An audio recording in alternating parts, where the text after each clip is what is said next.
जय हिंद साथियों।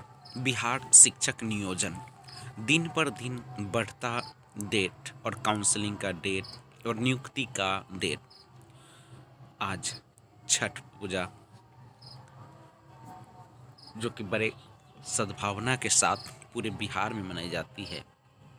मैं आप सभी को पहले छठ पूजा की हार्दिक शुभकामनाएं देता हूं और आपके जीवन में खुशहाली, आपके हर ख्वाबों को एक पंख लगे।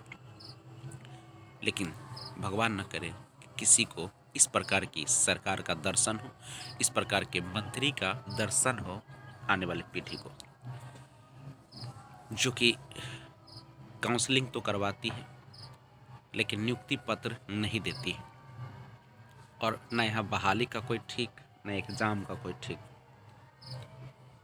जो एग्ज़ाम साल में एक बार होनी चाहिए थी, जो बहाली हर साल होनी चाहिए थी, उसको पूरा करने में 7 साल, 8 साल, 10-10 साल तक लगते हैं।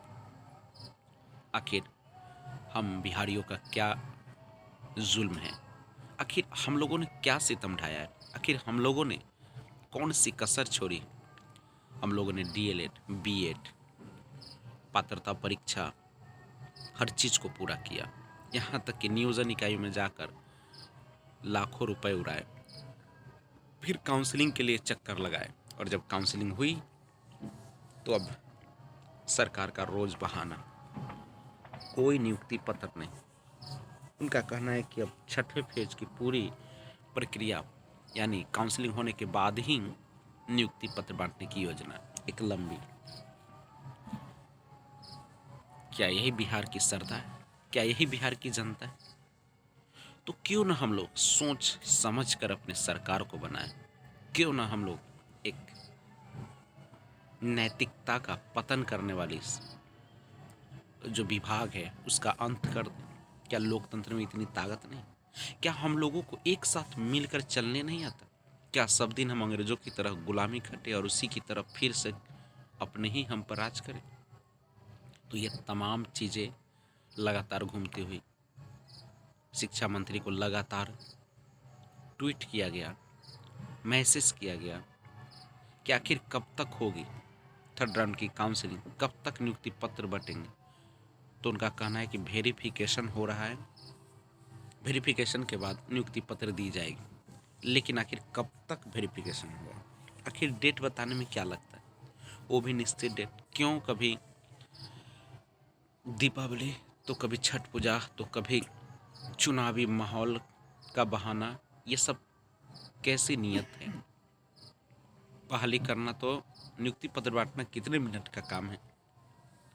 लेकिन कहीं ना कहीं बिहार की जनता साजिश का शिकार होती हुई, और सबका जड़ है हम लोगों के बीच पनपी एक न होने वाली एकता। कभी मेरिट, कभी नॉट इन मेरिट, कभी क्वालिफाइड, कभी डिसक्वालिफाइड, न जाने कितने। हम लोग कभी एक मंच पर नहीं आए। हम लोग संपूर्ण बहाली की बात कभी किए ही नहीं। कोई फेल था, उसने आवाज़ उठाई तो पास वालों ने दबाया, पास वालों ने आवाज़ उठाई तो नॉट इन मेरिट और मेरिट में लफड़ा, मेरिट वालों ने चुप साधी। क्या यही है? इतना स्वार्थ बढ़ गया कि कोई जिसको मिल जाता है वो आवाज़ नहीं उठाता है गलत के विरुद्ध? क्या मिल जाने के बाद सब सही हो जाता है? नहीं मिलने पर सब गलत हो जाता है?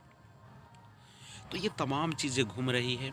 प्राथमिक शिक्षा निदेशक तथा अपर मुख्य सचिव संजय कुमार दोनों एक साथ व्हाट्सएप पर दी जानकारी कि वेरिफिकेशन के बाद ही कुछ संभव। नियुक्ति पत्र बांटने की तारीख निश्चित नहीं बताई जा रही, और कब तक होगी थर्ड राउंड काउंसलिंग, इस पर भी कोई खुलकर विचार नहीं। तो अब तो छठ पूजा भी हम लोगों का एक, जहां खुशी का आलम होना चाहिए था, दुख के आलम में ही गुजरता हुआ। और शायद भगवान ही इसका फैसला करे। कहा जाता है हिंदू धर्म या मुस्लिम या जो भी हो, सिख ईसाई, कहा जाता है कि ऊपर वाले से कोई नहीं बचा है।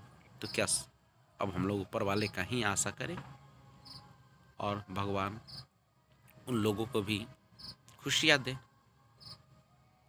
क्योंकि इन अभ्यर्थियों का दर्द सुनने वाला मसीहा कोई नहीं। यहाँ नीचे से लेकर ऊपर तक घुसखोरी, भ्रष्टाचार, पूरी तरह कायम है, चाहे वह नरेगा हो, चाहे वह बिजली विभाग हो या नल जल, सब में धांधली। बिना घूस दिए एक काम भी आगे नहीं बढ़ता। आपके डीएम से लेकर नीचे तक, वार्ड तक, सभी घूसखोर। हम लोग ऐसे ही जगह पर रहते हैं जो कभी नालंदा विश्वविद्यालय, विक्रम विश्वविद्यालय, उदंतपुरी विश्वविद्यालय, आम्रपाली,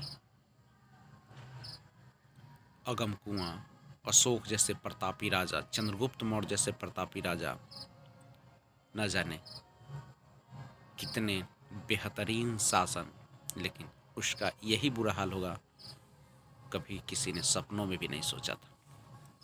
आप कितना भी जोर लगा लें, लेकिन नियुक्ति पत्र या काउंसलिंग या माध्यमिक उच्चतर माध्यमिक की डेट काउंसलिंग का तभी निकलेगा जब सरकार की मंशा होगी। यहाँ पे कोई लोकतंत्र नाम की चीज़ नहीं होती।